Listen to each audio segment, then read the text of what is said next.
US നിർമ്മിത ബഹിരാകാശ പേടകമായ Odysseus ചന്ദ്രോപരിതലത്തിലെത്തിയതിന് ആഴ്ചകൾക്ക് മുമ്പാണ് ജപ്പാന്റെ ഏറെ കാത്തിരുന്ന മൂൺ സ്നൈപ്പർ ദൗത്യവും ചന്ദ്രനിലിറങ്ങി വിജയം കൈവരിച്ചത്. ജപ്പാന്റെ സ്ലിം മൂൺ സ്നൈപ്പർ പേടകമാണ് ലക്ഷ്യസ്ഥാനത്തിന്റെ 100 മീറ്റർ പരിധിയിൽ വിജയകരമായി ഇറങ്ങിയത്. ഇതോടെ ചന്ദ്രോപരിതലത്തിൽ സോഫ്റ്റ് ലാൻഡിംഗ് നടത്തുന്ന 5ാമത്തെ രാജ്യമായി ജപ്പാൻ മാറുകയും ചെയ്തു. ബഹിരാകാശ പേടകം ചന്ദ്രനിൽ ചരിത്രപരമായ ലാൻഡിംഗ് നടത്തി 1 മാസത്തിലേറെ സമയമായി.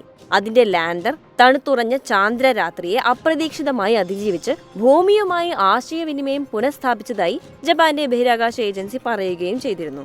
ചന്ദ്രരാത്രിയിലെ തണുപ്പിനെ നേരിടാൻ രൂപകൽപ്പന ചെയ്തതായിരുന്നില്ല ജപ്പാന്റെ മൂൺ സ്നൈപ്പറിന്റെ ലാൻഡർ. എന്നിരുന്നാലും എല്ലാ പ്രതിബന്ധങ്ങളെയും അതിജീവിച്ച് സ്ലിം വീണ്ടും ഉണർന്നു. സോളാർ പാനലുകൾ തെറ്റായ ദിശയിലേക്ക് നിൽക്കുന്ന ഒരു ചെരിഞ്ഞ കോണിൽ ലാൻഡിംഗ് നടത്തിയിട്ടും ഏകദേശം 1 മാസത്തെ ഉറക്കത്തിന് ശേഷം ലാൻഡറിന് അല്പനേരം ഉണരാൻ കഴിഞ്ഞു എന്നുള്ളത് ലോകത്തെ അത്ഭുതപ്പെടുത്തുകയും ചെയ്തിരുന്നു. സ്ലിമ്മിലേക്ക് ഞങ്ങൾ ഒരു കമാൻഡ് അയച്ചു. ഒരു പ്രതികരണവും ലഭിച്ചു. ചാന്ദ്രരാത്രിയെ ലാൻഡർ അതിജീവിക്കുകയും ആശയവിനിമയ ശേഷി നിലനിർത്തിയതായും സ്ഥിരീകരിച്ചു. ഉപരിതല താപനില 100 ഡിഗ്രി സെൽഷ്യസ് ആയിരുന്നിട്ടും ഇലക്ട്രോണിക്സ് പ്രവർത്തനക്ഷമമായിരുന്നു. ജപ്പാൻ എയ്റോസ്പേസ് എക്സ്പ്ലോറേഷൻ ഏജൻസി അഥവാ ജാക്സയാണ് ഇക്കാര്യം എക്സിൽ പറഞ്ഞത്. സൂര്യന്റെ ആംഗിൾ മാറുമ്പോൾ ലാൻഡറിന് അതിന്റെ ഉയർന്ന മിഴിവുള്ള ക്യാമറ ഉപയോഗിച്ച് സ്വന്തമായി പ്രവർത്തിക്കാൻ സാധിക്കുകയും ചെയ്തു. ചന്ദ്രന്റെ ഒരു പുതിയ സോൺ കാണിക്കുന്ന ഫോട്ടോഗ്രാഫുകളും സ്ലിം ഭൂമിയിലേക്ക് അയച്ചിരുന്നു. കുറച്ചുനേരം ആശയവിനിമയം നടത്തിയതിനു ശേഷം സ്ലിം വീണ്ടും ഇടവേള എടുക്കുകയായിരുന്നു. എന്നാൽ ജപ്പാന്റെ ചാന്ദ്ര ദൗത്യത്തിനേക്കാൾ താരതമ്യേന ഉയർന്ന സാധ്യതകൾ ഉണ്ടായിട്ടും ഒരു ചാന്ദ്രയാത്രയ്ക്ക് ശേഷം നമ്മുടെ രാജ്യത്തിന്റെ വിക്രം ലാൻഡർ ഉണരുന്നതിൽ പരാജയപ്പെടുകയായിരുന്നു. എന്തുകൊണ്ടാണ് ഈ 2 ദൗത്യത്തിലും ലാൻഡറുകൾ 2 തരത്തിൽ പ്രവർത്തിച്ചത്?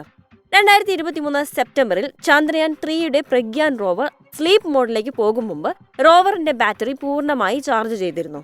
റിസീവർ ഓൺ ചെയ്ത സോളാർ പാനലുകൾ ചന്ദ്രോദയ സമയത്ത് സൂര്യപ്രകാശം ലഭിക്കുന്ന രീതിയിലായിരുന്നു ഓറിയന്റഡ് ചെയ്തിരുന്നതും.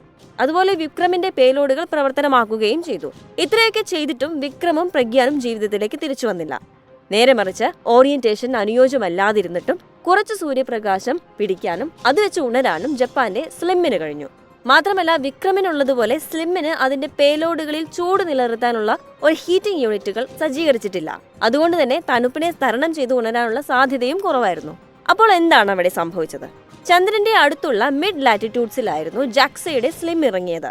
ഷിയോലി ഗർത്തത്തിന് സമീപമുള്ള 100 മീറ്റർ പ്രദേശത്തിനുള്ളിലാണത്. ചന്ദ്രയാൻ 3 ചന്ദ്രന്റെ ദക്ഷിണ ധ്രുവത്തോട് ചേർന്നാണ് ഇറങ്ങിയത്. ഈ 2 പ്രദേശങ്ങൾക്കും വെല്ലുവിളി നിറഞ്ഞ സാഹചര്യങ്ങൾ ഉണ്ട്. വളരെയധികം ഇരുട്ടായത് കാരണം ചന്ദ്രധ്രുവങ്ങൾ തണുത്തതായിരിക്കും. ധ്രുവങ്ങളുടെ സ്ഥിരമായ പ്രദേശങ്ങളിൽ താപനില -233 ഡിഗ്രി സെൽഷ്യസിലേക്കോ അതിലും താഴേക്കോ വരാം. ഒരിക്കലും നേരിട്ട് സൂര്യപ്രകാശം അവിടെ ലഭിക്കുകയുമില്ല. ഇതിനർത്ഥം വിക്രമിന്റെയും പ്രഗ്യാന്റെയും ബാറ്ററികൾക്ക് സ്ലിമ്മിനേക്കാൾ കൂടുതൽ തീവ്രമായ താപനില മറികടക്കേണ്ടി വരുമെന്നാണ്. വിക്രമിന് അത് സാധിച്ചില്ല, സ്ലിമ്മിന് പക്ഷേ സാധിച്ചു. ജാക്സയ്ക്ക് അനുകൂലമായി പ്രവർത്തിക്കുന്ന മറ്റെന്തെങ്കിലും ഘടകങ്ങൾ ഉണ്ടോ എന്ന് ഇതുവരെയും വ്യക്തമല്ല. പക്ഷെ ISROയ്ക്ക് അനുകൂലമായൊന്നും ഉണ്ടായിരുന്നില്ല. ഈ കാര്യമാണ് പ്രധാനമായും 2 ദൗത്യങ്ങളും തമ്മിലുള്ള വ്യത്യാസമായി ശാസ്ത്രജ്ഞർ കാണുന്നത്. ചാന്ദ്ര ദൗത്യത്തിൽ ഒട്ടനവധി വെല്ലുവിളികൾ നിലനിൽക്കുന്നുണ്ടെങ്കിലും ലാൻഡറിന്റെ വിജയകരമായ പുനരുജ്ജീവനം ഭാവിയിലെ ചാന്ദ്ര പര്യവേക്ഷണത്തിന് പ്രതീക്ഷയുടെ തിളക്കം വാഗ്ദാനം ചെയ്യുന്നുവെന്നാണ് ജാക്സ വിശ്വസിക്കുന്നത്. ജാപ്പനീസ് ബഹിരാകാശ പദ്ധതിയുടെ സ്ഥിരോത്സാഹത്തിന്റെയും നവീകരണത്തിന്റെയും തെളിവായാണ് ജപ്പാൻ ഈ ദൗത്യത്തെ കാണുന്നതും.